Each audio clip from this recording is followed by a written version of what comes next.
오늘 우리에게 주시는 하나님 말씀은 마태복음 22장 34절부터 40절 말씀입니다. 마태복음 22장 34절부터 40절 말씀입니다.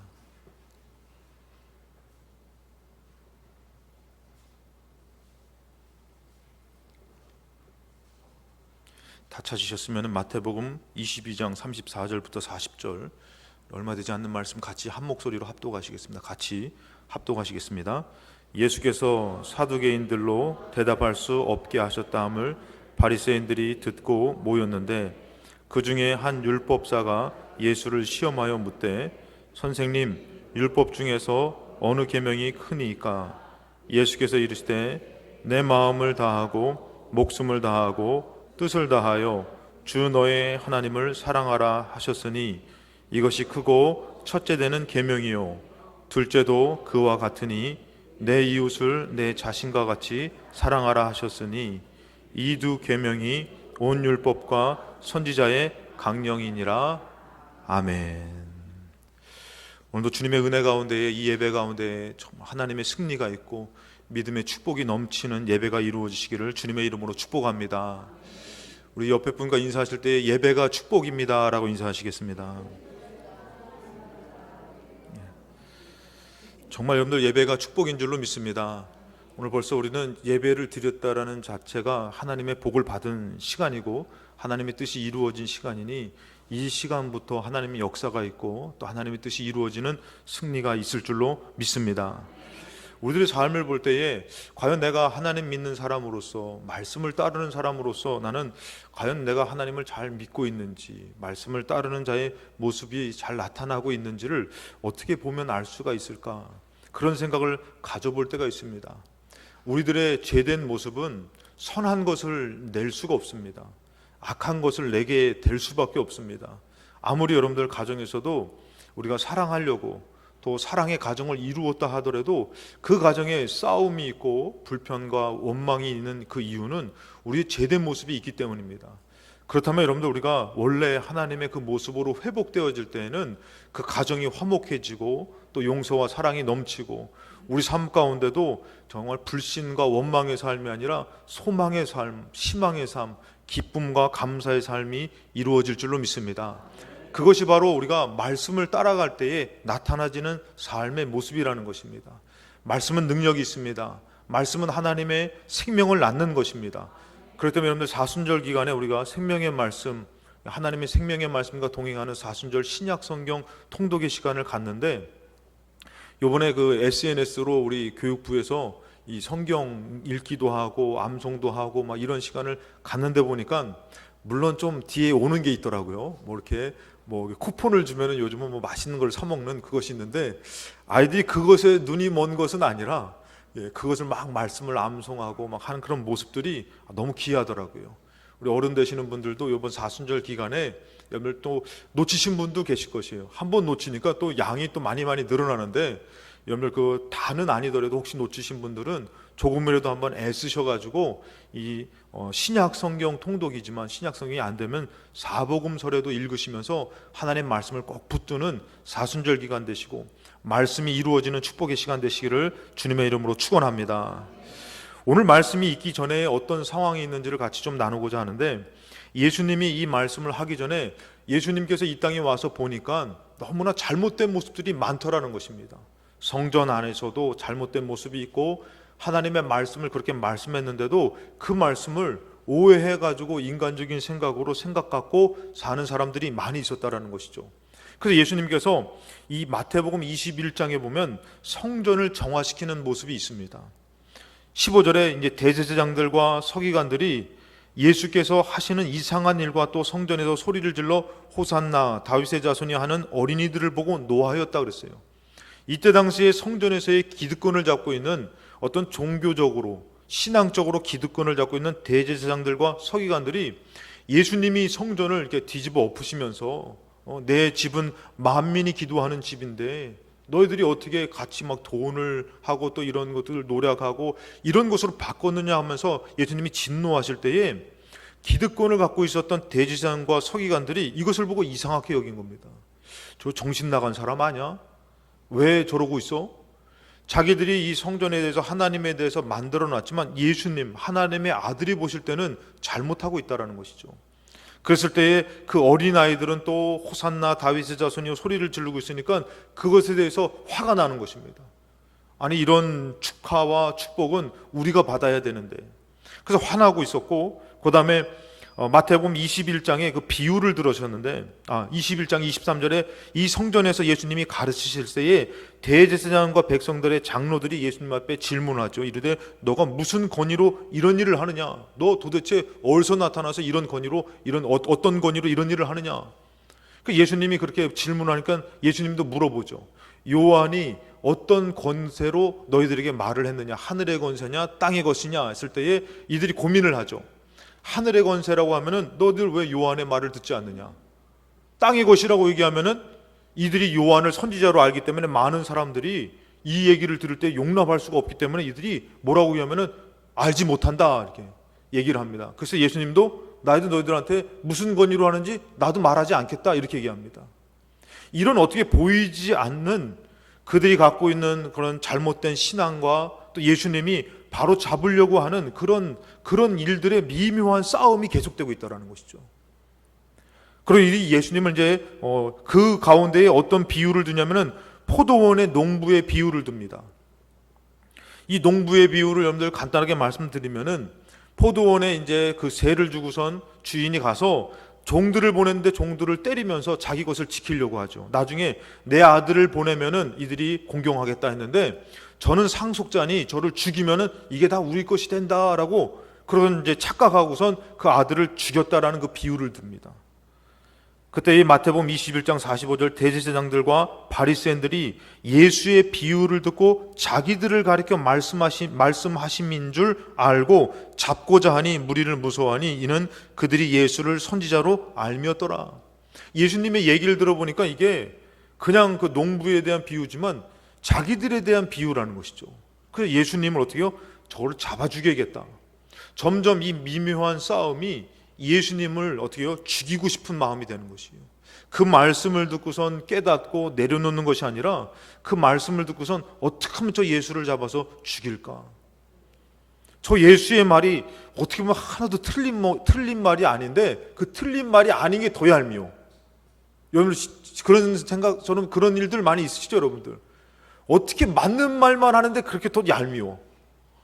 그 여러분들 예수님은 하나님의 아들인데 그 말을 들어야 되는데 이들이 갖고 있는 권세, 기득권이 이것을 반감하다라는 것이죠. 그리고 또 책 잡으려고 이 가이사의 세금, 로마에 바치는 그 세금에 대해서 질문합니다. 아주 그러니까 꼬투리를 잡아서 어떻게 하면 예수를 그 꼬투리 잡아서 이제 그를 몰아세우려고 뭐라면은 이 세금을 바치는 것이 옳습니까? 이런 질문하죠. 그랬을 때 예수님께서 뭐라고 얘기합니까? 이 동전을 보면서 여기에 화상이 누구 것이냐 했더니 가이사의 화상입니다 했더니 가이사의 것은 가이사에게, 하나님 것은 하나님께 바치라. 예수님이 말씀하시는 것마다 얼마나 통쾌한지. 또 우리에게는 여러분들 통쾌를 떠나서 더 깊은 진리를 말씀하고 계십니다. 마태복음 22장 15절에 이에 바리새인들이 가서 어떻게 하면 예수의 말에 올무를 걸리게 할까 하고 상의해서 말한 것이 그 세금 문제였어요. 우리도 이 땅에서 여러분들 여러 가지 얘기를 들을 때에 그 얘기를 듣고선 여러분들 사람의 생각으로 풀 것이 아니라 말씀으로 하나님이 기뻐하시는 것을 선택할 때에 그것이 온전한 복이 될 줄로 믿습니다. 사람의 생각으로 자꾸 이것을 하다 보면 올무에 걸리게 되는 것이에요. 실수하게 되는 것이에요. 합리화하게 되는 것이에요.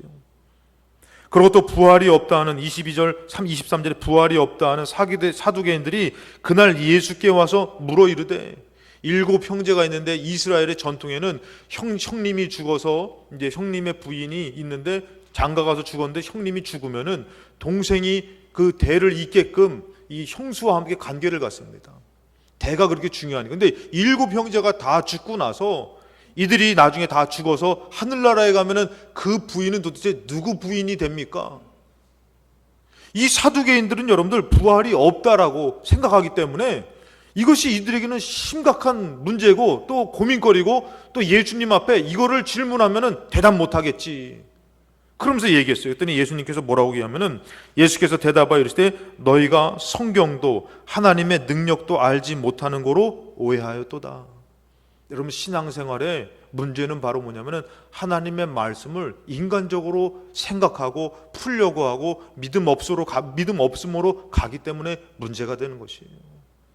오히려 여러분들, 우리가 하나님의 말씀을 믿음으로 갈 때는 이 말씀은 우리에게 능력이 되고 축복이 되고 자유를 주시고 하나님이 풀지 못하는 정말 기적이 되고 역사가 되는 줄로 믿습니다. 이 말씀에 치유가 있고 회복이 있고 능력이 있다라는 것이죠. 그런데 이들의 삶은 뭐예요? 그 말씀을 자꾸 오해하고 있었다라는 것이죠. 그리고 또 예수님을 어떻게 하면 저 예수를 책잡을까, 잡아 죽일까. 그러면서 예수님 앞에 어떻게 해요? 이제는 어떻게 하면 이 싸움이, 야, 누가 저 예수를 이길 수 있을까? 이런 싸움이 돼버린 관계 상황에서 오늘 이 말씀의 상황까지 이른 것입니다. 율법에 대해서 34절에 예수께서 사두개인들로 대답할 수 없게 하셨다 함을 바리새인들이 듣고 모였는데, 그 중에 이제 아주 대표적인 인물이겠죠. 율법사가 예수를 시험하여 묻는 것이에요. 왜 여러분, 이 시험, 예수를 책잡으려고 할 때 지금 어느 정도까지 된 거예요? 가장 어려운 것으로. 얘기했다가 말 잘못하면은 그 예수는 어떻게 해요? 잡아 죽일 놈이라는 것이죠. 그런 상황 가운데에 그가 카드를 꺼낸 것이 바로 뭐냐면은, 이 선생님, 율법 중에서 어느 계명이 큽니까? 이것이라는 거예요. 여러분, 진짜 난해하기도 하고 어려운 것을 우리는 성경을 통해서 봐서 알지만, 이때 당시에는 가장 많은 사람들이 고민하면서 함부로 얘기할 수 없는 중요하지만 아주 어려운 문제를 예수님 앞에 질문하고 있는 것이에요. 이 성경에서 여러분 보면은, 성경에서 말하는 율법은 모세오경, 출애굽기, 레위기, 민수기, 신명기를 기반으로 해가지고 몇 개의 율법이 나오냐면 613개의 율법의 조항이 정리됩니다. 10계명은 여러분들 그것을 추려서 하지만, 이것을 아까도 얘기했지만 출애굽기, 레위기, 민수기, 신명기를 기반으로 해서 율법을 찾아보니까 613개의 계명이 나오더라는 것이죠. 여러분들 하나님 잘 믿으려면 이 계명을 다 생각하고 알고 조심하고 살아야 돼. 그래서 우리가 서로 볼 때에 어때요? 당신은 지금 612개의 계명을 좀 어기고 있는 것 같은데요? 그럼 서로 막 이렇게 책 잡아줘야 되는데, 613개의 계명을 총무로 언급한 사람이 AD 예수님 돌아가신 3세기 유대인 랍비 심나라는 사람이 이것을 정리한 것이에요. 정리는 했지만 유대인들은 벌써 그 계명들을 다 알고 지키고 있다는 것이죠. 거기에 보면 여러분들 248개의 계명, 하라는 계명의 248개의 계명과 365개의 하지 말라는 계명으로 나눠지게 됩니다. 또 여기서는 317개의 계명은 성전과 제사와 관련된 계명이라는 것이죠. 그러니까 여기 여러분들, 제가 왜 이렇게 얘기하면은 그냥 뭐 여러분들 그냥 그거 248개, 365개, 뭐 310 이거가 아니라 그냥 복잡하다는 소리예요. 복잡하다는 소리. 상당히 복잡하다는 소리예요. 어느 계명 하나 중요하지 않는 것이 아니에요. 잘못 이것을 얘기하면은 이것이 걸리고, 이 율법이라는 것은 아주 책 잡기에 좋은, 아주 그냥 그들에게 해서는 좋은 시험거리가 된 것이죠.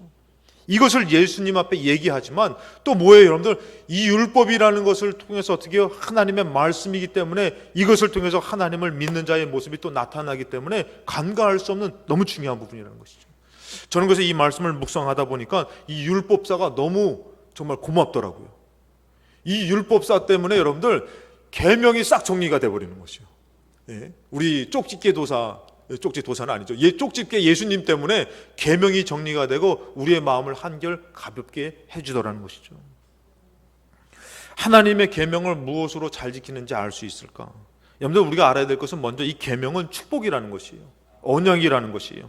출애굽기 20장에 이 10계명을 받는데, 이 10계명을 받게 된 그 백성들에게 하나님이 말씀하시는 게 바로 뭐냐면은 20장 1절, 하나님이 이 모든 말씀으로 말씀하여 이르시되 나는 너를 애굽 땅 종되었던 집에서 인도하여 낸 너의 하나님 여호와다 그럽니다. 종되었던 곳에서 인도하여서 이제 너의 하나님이 돼서 그 다음에 주시는 것이 계명이라는 것이에요. 말씀이라는 것이에요. 이 계명은 언약이라는 것이에요. 내 백성에게, 내 자녀에게 주는 말씀이라는 것이에요.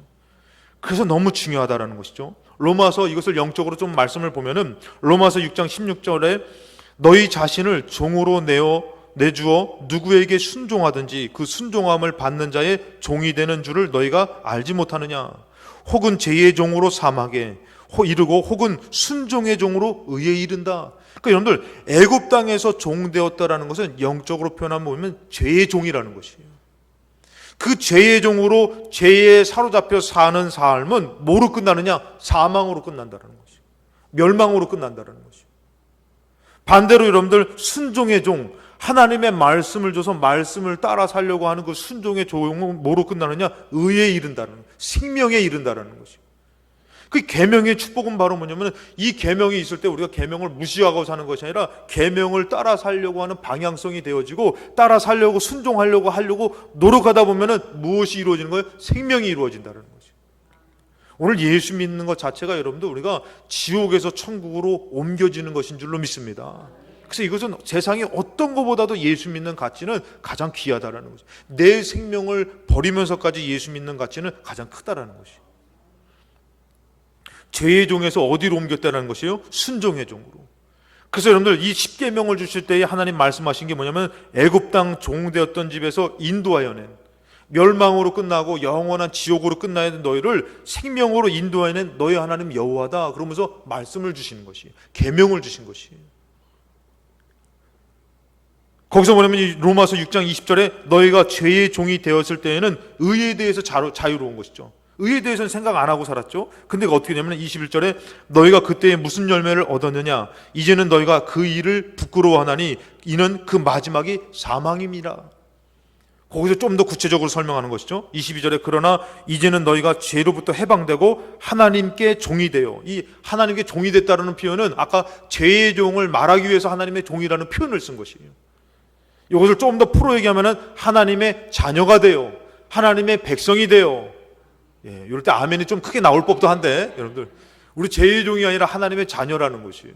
천지를 지으신 하나님의 자녀가 되는 영광을 얻으셨고 이 예배도 여러분들 아무나 나오는 것이 아니에요.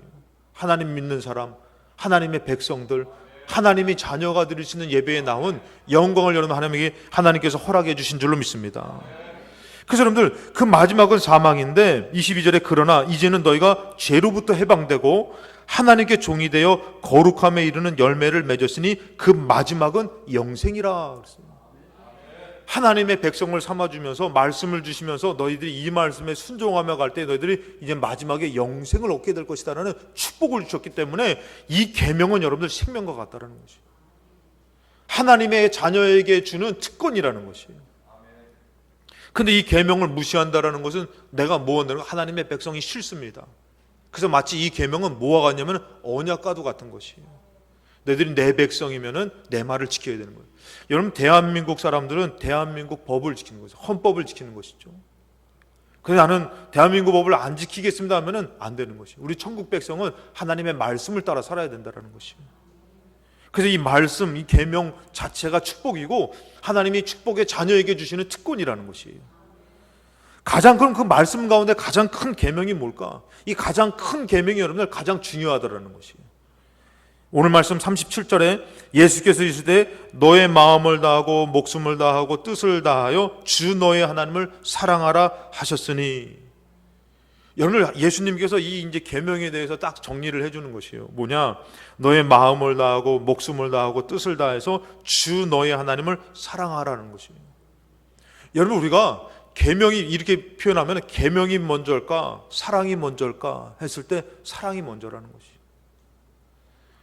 십계명에서도 보면 여러분들 출애굽기 20장에 이 십계명이 이제 10개의 계명이지 않습니까? 그래서 십계명인데 4개의 계명은 하나님을 향한 것이에요. 그리고 6개의 계명은 이웃을 향한 것입니다. 그럼 4개의 계명에서 말하는 것이 바로 뭐냐면은 나 외에 다른 신을 너에게 두지 말아라. 다른 신은 생명이 아니다. 다른 신은 창조주가 아니다. 너희들을 사랑하지 않는다. 너희들이 만든 것이다. 그래서 나 외에 다른 신을 너에게 두지 말아라. 그 두 번째가 뭐예요? 우상 만들지 말아라. 무언가를 만들고 그것으로 위로받고 그것이 나를 축복하는 줄로 착각하지 말고 그것을 만들지 말라고 얘기해요.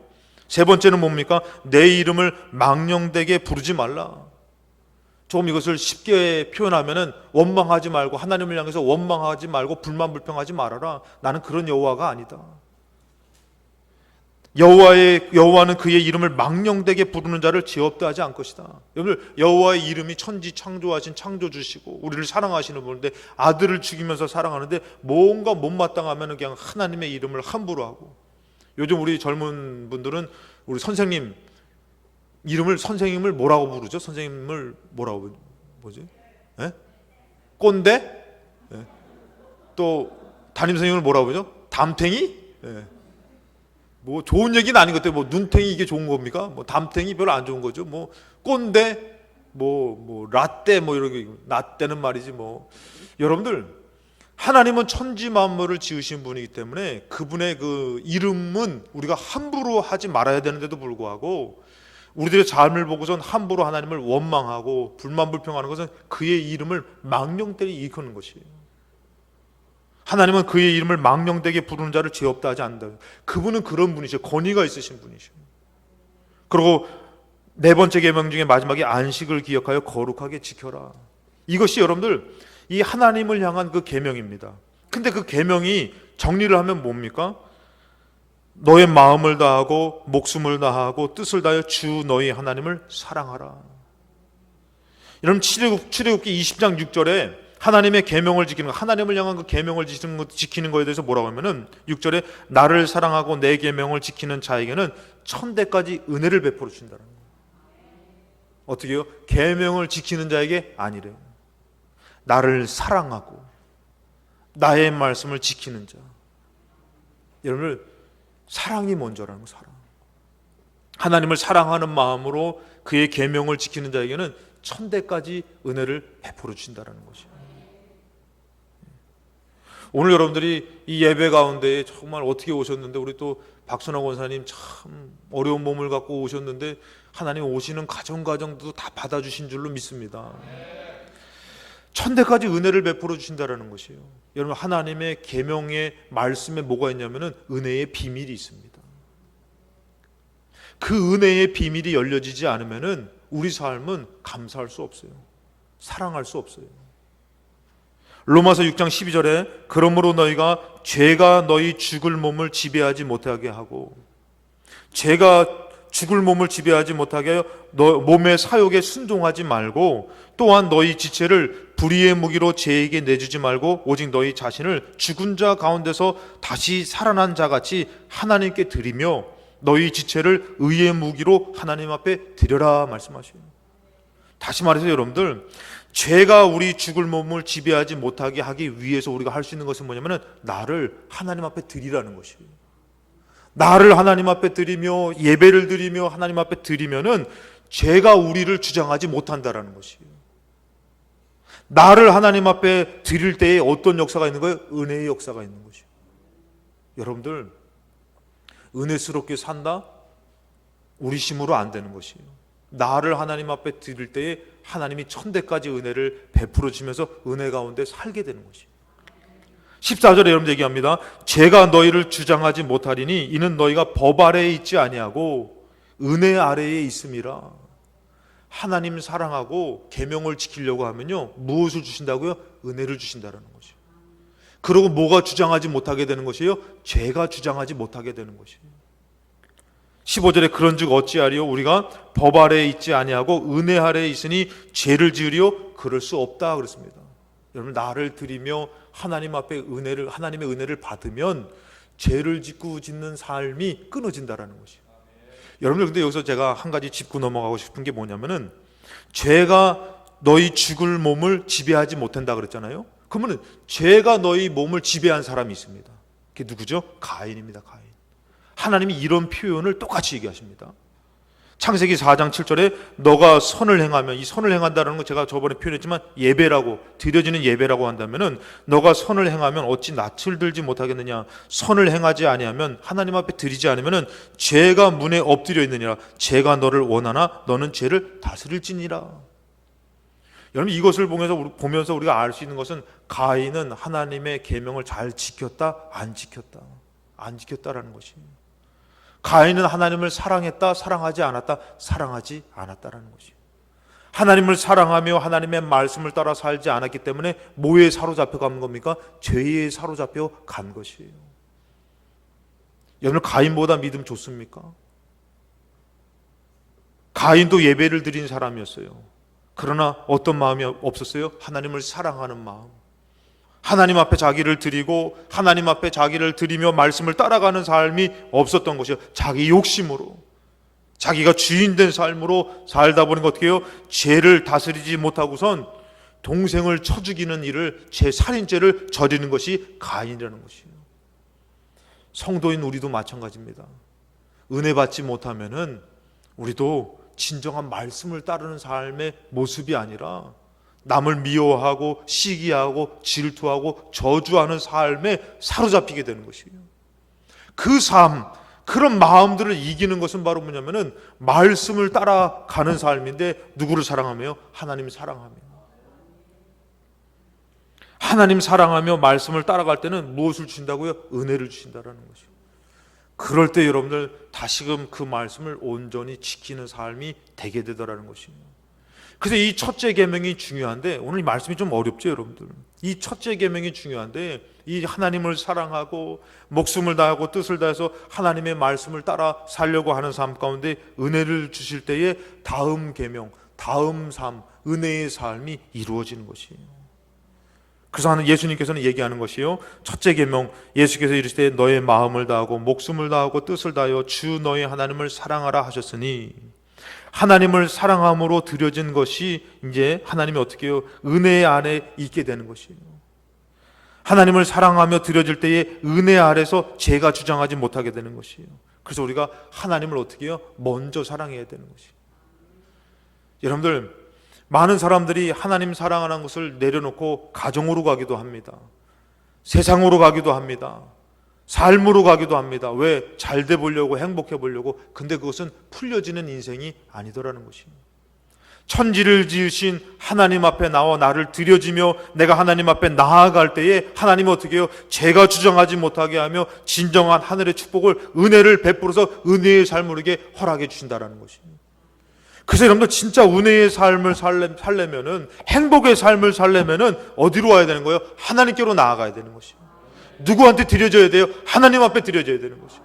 여러분들 남편을 사랑할 자신 있습니까? 사랑한다고 얘기하고선 여러분 어떻습니까? 아유, 저 왼수. 그럴 때 있지 않습니까, 여러분들? 요즘 아내를 사랑할 자신 있습니까? 아내를 사랑한다고 결혼했는데 아유, 어쩌다가 내가 저 여자랑 만나가지고 내 인생이 이렇게 됐을까? 이런 마음 들지 않습니까? 가정을 사랑하려고 했는데 여러분, 가정이 사랑이 안 될 때가 있지 않습니까? 내 삶을 축복해야 되는데 내 삶을 자꾸 저주하게 되고 원망할 때가 있지 않습니까? 아무리 힘들어도 내 삶은 여러분 내가 축복하고 사랑하고 살아야죠. 근데 그렇게 될 때가, 안 될 때가 너무 많다라는 것이에요. 그럼 여러분들 이것을 어떻게 하면 사랑할 수 있습니까? 어떻게 하면 은혜의 삶을 살 수 있습니까? 어떻게 하면 은혜의 가정을 이룰 수 있습니까? 하나님께 드려져야 된다는 것이에요. 하나님 앞에 나아야 된다는 것이에요. 그래서 하나님께서 여러분들 천대까지 은혜를 베풀어 주겠다고 약속하시면서 너는 어떻게 해요? 마음을 다하고 뜻을 다해서 나를 사랑하며 나의 계명으로 나에게 드려질 때에 하나님 은혜를 베풀어 주신다는 것이에요. 여러분, 우리 죄의 종의 모습이 있기 때문에 우리는 사랑하려고 결혼했지만, 사랑하기 때문에 자녀를 낳고 사랑하는 삶을 살지만 사랑하지 못할 때가 많은 것이에요. 은혜의 삶을 살기 위해서 어떻게 해야 되느냐? 하나님 앞에 드리며 사는 것이에요. 하나님을 사랑하며 사는데 그 사랑이 어떻게 해요? 자꾸 나의 삶에 막혔던 것, 사랑하지 못했던 것, 저주했던 것을 푸는 열쇠가 되더라는 것이에요. 그것이 진짜 은혜가 되더라는 것이에요. 우리 필동감리교회 사랑하는 교회 되길 원하시죠? 아무도 이 교회가 사랑하지 않는 교회가 되길 원하는 사람은 없을 겁니다. 사랑하는 교회가 되기 위해서, 사랑하는 가정이 되고 사랑하는 삶이 되기 위해서 첫 번째 계명, 가장 중요한 것이 뭡니까? 하나님을 사랑하는 것이에요. 그분을 향해서 어떻게 해야 돼요? 마음을 다하고 목숨을 다하고 뜻을 다해서 그분을 사랑하는 것이에요. 오늘도 주일날에 온라인 예배 드려도 되고 가도 되고 안 가도 되고 막 그런데도 여러분들 막 그냥 오시다 보면 여러분, 아무리 우리 여자분들 마스크 때문에 화장 안 한다 그래도 그래도 어떻게 해요? 안 할 수 없어. 하나님 앞에 예배 들어가니까 어떻게 좀 막 이렇게 두들기고 왔잖아요, 여러분들. 우리 남자분들도 그냥 막 함부로 막 옷을 걸치고 없으니까 그래도 좀 신경 써서 왔잖아요, 여러분들. 그것 자체가 뭐라고, 여러분들? 마음을 다하는 것이에요. 뜻을 다하는 것이요. 그러면서 나를 드려질 때는 어떻게 된 거예요? 그 은혜로 가정을 사랑할 수 있고 자녀를 사랑할 수 있고 삶을 사랑할 수 있는 것이에요. 여러분 한번 생각해 보세요. 시험에 떨어질 수도 있지. 시험 떨어졌는데 어떻게 해요? 막이 원망하다 보니까 부모도 원망이 되고 가난한 집도 원망이 되고 점점 원망하다 보니까 누구도 원망, 조상도 원망돼. 그것도 누구도 원망돼요? 괜히 가만히 있는 나도 원망돼. 아이, 목사가 기도를 제대로 안 한 것 같아. 기도빨이 약하신가 봐. 별소리를 다 하면서 다 원망이야, 다 원망. 기도해 준다는 거 다 뻥이야. 하나님 나 사랑하지 않나 봐. 여러분, 떨어져도 내 삶을 축복해야죠. 사랑해야죠. 근데 하나님을 사랑하며 하나님의 말씀을 따라가다 보니까 어떻게 되는 것이요? 떨어진 삶이라 다른 사람은 저주하고 다른 사람은 그것에 대해서 막 그 책임을 전가하고 뭐라고 해도 나를 축복하는 것이에요. 아유, 그래도 하나님 뜻이 있을 거야. 하나님 축복해 주실 거야. 여러분, 그것이 이루어지는 것은 나로부터가 아닌 것이에요. 내가 하나님 앞에 나아가서 그 주일마다 그 예배 때마다 기도할 때마다 마음을 다하고 목숨을 다하고 뜻을 다해서 하나님을 사랑하려고 하나님을 믿으려고 하나님을 의지하려고 했을 때 그 은혜가 나에게 임하는 것이에요. 그 은혜가 임하니까 어떻게 해요? 남편이 다르게 보이는 것이에요. 맨날 구박하고 가정에 별로 도움도 안 되고 이럴 때 아멘 하면 안 됩니다. 큰일 납니다. 부부싸움 납니다. 그렇게 보여지는데도 어떻게 해요? 그래도 아유, 저 사람이 귀한 것 같고 내 인생이 소중한 것 같고 나를 축복하는 삶인 것 같고 이게 돌아보게 되는 것이에요. 우리 교회도 여러분들 얼마나 귀해요. 여기 좀만 걸어가면 명동에 명동 들어보셨어요? 명동? 예? 시내 우리가 서울 한복판에 4대문 안에 있고 오늘 주일날에 여러분들 어디 교회 가나 방황하지 않고 필동교회로 오셨잖아요. 얼마나 좋아요.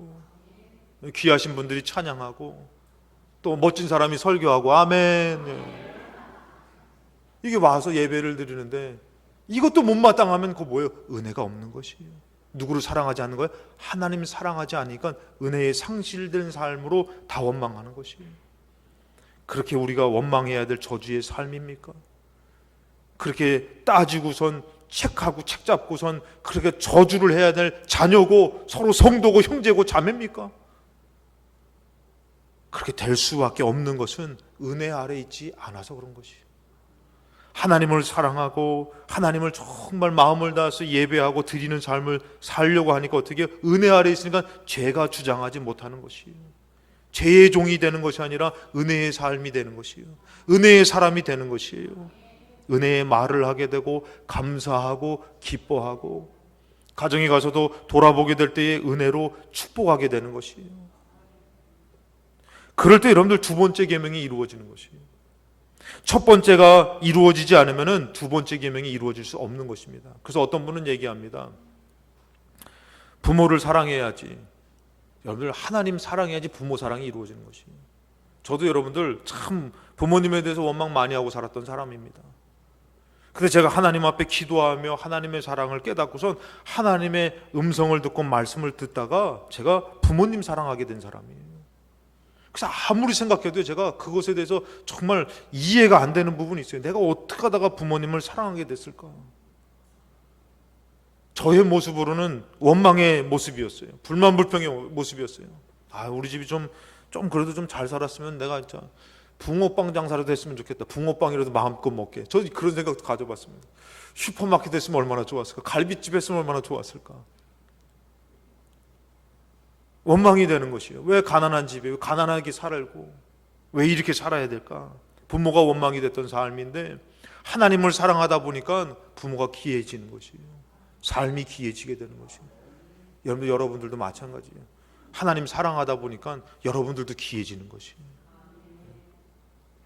제가 저번에 얘기했죠. 수련회 하는데 그 아이들한테 제가 그랬어요. 너희들 하나님 앞에 거짓말 하지 말고 얘기해 보라고. 나 같은 자식 낳고 싶은 애들 손 들어보라고. 한 명도 안 들더라고요. 지들도 알더라고요. 사랑하는 여러분들, 우리 삶을 알면서도 왜 그렇게 살아가야 되는 은혜 아래 있지 못하기 때문인 것이에요. 내가 하나님의 은혜 아래 있으면 어떻게 되는 것이요? 부모를 사랑하게 되고 삶을 사랑하게 되고 다시 말씀을 돌아봐서 말씀을 지키고 사는 삶이 이루어지는 것이요. 그것의 열쇠의 첫 번째가 바로 뭐냐면은 하나님, 주 너의 하나님을 사랑하며 그 계명을 지키는 것이에요. 오늘 여러분들 법 아래 나오지 마시고 오늘 은혜 아래서 하나님 사랑하는 마음으로 나올 때에 풀려지는 역사 있을 줄로 믿습니다. 22장 39절에 둘째도 그와 같다고 얘기합니다. 내 이웃을 내 자신과 같이 사랑하라. 이거 누가 몰라요? 가까운 이웃이 누가 있어요, 여러분들? 부모님도 있고 남편도 있고 아내도 있고 자식도 있을 것입니다. 그것이 다 이웃이죠, 여러분들. 그거 사랑해야 된다는 건 모릅니까? 근데 잘 안 되는 걸 어떻게 해요? 왜 그런 것이죠, 여러분들? 은혜 아래 있지 않기 때문인 것입니다. 근데 은혜 아래 있으면 어떻게 해요? 너의 이웃을 사랑하게 되는 것이에요. 여러분들, 이 두 계명이 613개의 모든 말씀을 이루는 그런 핵심적인 계명이라는 것이에요. 이것이 없다, 이것이 안 된다, 이것은 모든 율법을 지키지 않았다라고 볼 수 있다라는 것이죠. 그래서 중요한 것입니다. 그래서 출애굽기 20장에 보면은 이 계명에서 나오는데, 이 이웃에 대한 계명이 나오는데, 내 부모를 공경하라, 살인하지 말라, 간음하지 말라, 도적질하지 말라, 이웃에 대해서 거짓 증거하지 말라. 이것을 좀 더 간단하게 말씀드리고 싶은 게 뭐냐면은 이웃에 대해서 이간질하지 말아라. 이거랑 똑같은 것이에요. 여러분, 우리가 식이 나면 어떻게 해요? 똑같은 말인데도 이간질해서 하면은 오해가 되고 싸움이 되죠. 저도 그걸 경험해 보니까요. 어떻게 이간질하면은, 여러분, 이간질이라는 게 싸움 붙이는 거예요, 여러분들. 그러니까 여러분, 이간질이라는 것은 그렇게 싸우면 오히려 이게 이간질이 아니라 서로 오해될 말을 서로 잘 얘기해줘가지고 싸우지 않고 화해시킬 수 있는 화평의 사람, 하나님의 화목의 사람, 그 평강의 사람이 돼야 되는데, 어떻게요? 그 장에 그렇게 얘기하던데? 요렇게 얘기해보면은, 그랬어? 가가지고, 그렇게 얘기할 수 있어? 딱 하면은, 안 한 건 아닌데, 그런 의도로 얘기한 건 아닌데. 여러분들 이간질하지 말라는 것이. 다시 말해서, 사랑 없으면은 안 된다는 것이. 사랑이 없으면은 부모 공경할 수도 없고, 살인하지 않을 수도 없고, 간음하지 않을 수도 없고, 도둑질하며 사는 것이에요. 근데 사랑이 있으면 어떻게 되는 것이에요? 이것을 다 이겨내는 것이에요. 그러고서 어떻게 이웃을 사랑하게 되는 것이죠. 같은 말인데도 이간질의 말이 아니라 서로가 화해할 수 있고 오해를 풀 수 있고 사랑하는 말로 이렇게 얘기하게 되는 것이죠. 그 다음에 내 이웃의 집을 탐내지 않는 것이에요. 많이 축복하는 것이죠. 우리나라 속담에는 사촌이 땅을 사면 배가 아프다 그러잖아요, 여러분들. 근데 그것이 아니라 하나님 믿는 사람으로서 잘 되니까 같이 기뻐하더라는 것이에요. 같이 축복하더라는 것이에요. 그러니까 어떻게 해요? 그 복이 나에게로 돌아와서 나도 또 잘 되는 것이에요. 우리는 복의 복이 돼야 될 줄로 믿습니다. 그냥 우리 옆에 있는 성도가 잘 되면은 하여튼 첫 끝발이 개 끝발이다. 나중에 두고 보자. 잘 되나 보자. 또 뭐 안 되면 그럴 줄 알았어. 그러니까 같이 망하는 거, 같이 망하는 거. 복은 뭡니까? 서로가 축복해주고 잘 됐다고 서로가 기뻐해주고. 그리고 또 어때요? 우리 청년들이 대학을 위해서 기도하고 있을 때에, 취업을 위해서 기도하고 있을 때에, 결혼을 위해서 기도하고 있을 때에, 여러분들 결혼 얼마나 힘들어요. 살아보니까 이거 내 뜻대로 안 되는 거 결혼이잖아요. 그거 어떻게 해요? 우리 청년들은 정말 아무 여자나 아무 남자랑 만나서 결혼하면 안 되는 거 어떻게 해요? 우리가 막 그걸 갖고서 우리 청년들은 정말 우리 청장년들은 좋은 사람 만나게 해달라고 마치 내일처럼 기도해주고, 그럼 어떻게 해요? 그 축복이 우리 가정에도 이루어지고 그들의 삶에도 이루어지고 서로가 잘 되는 것이 이웃 사랑의 축복이라는 것이에요. 이것이 되어지는 것은 여러분들 우리로부터 되어지는 것이 아니라는 것이에요. 하나님으로부터 되어진다는 것이에요. 그렇다면 반대로 여러분들 위로부터에 막히면은 아래로부터 막히는 것이에요.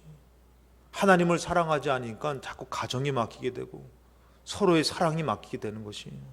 그래서 우리는 이거 하나님으로부터 풀어야 될 때 어떻게 해요? 너는 마음을 다하고 목숨을 다하고 뜻을 다하여 주 너희 하나님을 사랑하라. 이 하나님을 뜨겁게 사랑하는 거. 여러분들 남편 사랑하고 싶습니까? 영적으로는 여러분들 남편한테 가가지고 그냥 좋은 거 사주면서 그냥 여보 당신밖에 없어. 이 얘기 들으면 진짜 살만 날 것 같아. 할렐루야. 안 그래요, 여러분들? 어디서 또 뭐가 필요해가지고 또 이렇게 또 막 되지도 않는 소리 하냐고 막 또 의심합니까, 여러분들? 여러분들 남편 사랑하려고 진정한 사랑이 이루어지려고는 남편한테로 달려가는 것이 아니에요. 이웃에게 달려가는 것이 아닙니다. 하나님을 마음을 다하고 뜻을 다하고 목숨을 다해서 사랑할 때에 그 이웃 사랑이 이루어지는 것이에요. 가정 사랑이 이루어지고 가족 사랑이 이루어지는 것이에요.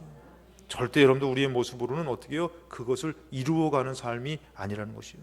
그래서 여러분들 오늘 저는 이 말씀을 통해서 말씀을 따르는 자의 모습이 바로 우리 삶 가운데 나타나줘야 되는데, 요한복음 14장 21절에 나의 계명을 지키는 자라야 나를 사랑하는 자니 나를 사랑하는 자는 내 아버지께 사랑을 받을 것이요 나도 그를 사랑하여 그에게 나를 나타낼 것이다. 어떻게요? 나의 계명을 지키는 자가 나를 사랑한다. 그래서 여러분들 이 계명을 지키다 보면 사랑하게 되지만, 사랑하며 지키는 것도 맞고 계명을 지키다 보면 사랑하게 되는 것이에요. 그래서 우리는 말씀으로 돌아가야 되는 것이에요. 근데 예수님께서 의미심장한 더 깊은 영적인 얘기를 풀어주십니다. 23절에 예수께서 대답하여 이르시되 사람이 나를 사랑하면, 하나님을 사랑하면 내 말을 지킬 것이다. 내 아버지께서 그를 사랑하실 것이다. 이렇게 된다라는 것이죠. 우리가 그에게 가서 거처를 그와 함께 하리라. 하나님을 사랑하며 하나님의 말씀을 지키는 사람에게 뭐가 주어진다고요? 거처, 천국이 주어진다라는 거죠. 땅의 것을 내려놓을 수 있는 것이, 하늘에 속한 사람으로 살 수 있는 것이죠. 24절에 나를 사랑하지 아니하는 자는 내 말을 지키지 아니하니 너희가 듣는 말은 내 말이 아니요 나를 보내신 아버지의 말씀이니라. 그것은 예수님이 자기에 대해서 얘기하십니다. 31절에 오직 내가 아버지를 사랑하는 것과, 예수님이 어떻다고요? 아버지 하나님을 사랑한대요. 그러면서 어떻게 합니까? 아버지께서 명하신 대로 행하는 것. 자, 예수님이 이 땅에 오신 것이 뭐예요? 먼저 우리를 사랑해서가 아니라 아버지를 사랑해서예요. 아버지를 사랑하다가 아버지가 사랑하는 아버지의 말씀을 준행하려고 따르려고 이 땅에 오셨다라는 것이에요. 물론 거기에는 동시다발적으로 우리를 사랑하는 그 사랑이 있습니다. 우리가 하나님을 사랑할 때에 그의 계명을 따르게 되며 어떻게 해요? 내 이웃을 내 몸과 같이 사랑하게 되더라는 것이에요. 내 이웃을 내 몸과 같이 사랑하지 못하고 있는 것은 뭐예요? 죄송합니다만 하나님을 사랑하지 못하고 있는 것과 같다는 것이. 말씀을 따르는 자의 모습이 무엇으로 나타나는 것이요? 하나님 사랑하는 것으로 나타나고 이웃을 사랑하는 것으로 나타나지더라는 것이. 예수 믿는 사람이 이웃을 사랑하는 것, 여러분 그것은 의무가 아니라요, 자연스러운 것이. 하나님을 사랑하니까. 그렇다면 여러분들 우리의 사랑이 식어지는 것은 뭐예요? 하나님의 사랑을 놓치기 때문에 그런 것이에요. 하나님 앞에 온전히 드려지지 못하기 때문에 우리 삶이 다 막히는 것이에요. 사랑이 없음으로 막혀요. 여러분 돈이 없다고 사랑 못합니까? 미의 기준은 어디입니까? 못생겼다고 사랑 못합니까? 눈을 찢어야지 더 많은 사랑을 할 수 있는 겁니까? 턱을 깎아야지 여러분들 더 많은 사랑을 할 수 있는 것입니까? 물질 때문에, 그들의 지위 때문에 내 마음에 들어야 되기 때문에 사랑할 수 있는 것이고, 그것이 아니라면 사랑할 수 없는 것입니까? 말씀을 따르는 자의 모습은 그것이 아니라는 것이죠. 하나님을 사랑할 때에 사랑할 수 있는 것입니다. 예수님이 내가 아버지를 사랑하는 것과 아버지께서 명하신 대로 행하는 것, 세상이 알게 하려 함이로다. 일어나라 여기를 떠나자 하시니라. 예수님이 그 말씀을 하시는 것이에요. 여러분들 이것, 하나님을 사랑하는 것은 결국에는 하나님의 말씀을 따르는 것으로 나타나듯이, 우리가 하나님을 사랑하는 것은 무엇으로 나타나면 이웃 사랑으로 나타나는 것이에요. 그래서 여러분들 신앙생활을 열심히 하시는 분이 남편이 핍박을 하는 것이에요. 남편이 어렵게 하는 거예요. 교회 다니는 것 때문에. 예전에 그런 분들 많이 있었잖아요. 우리 교회도 그런 분들 있으실 텐데, 그럼 어떡합니까?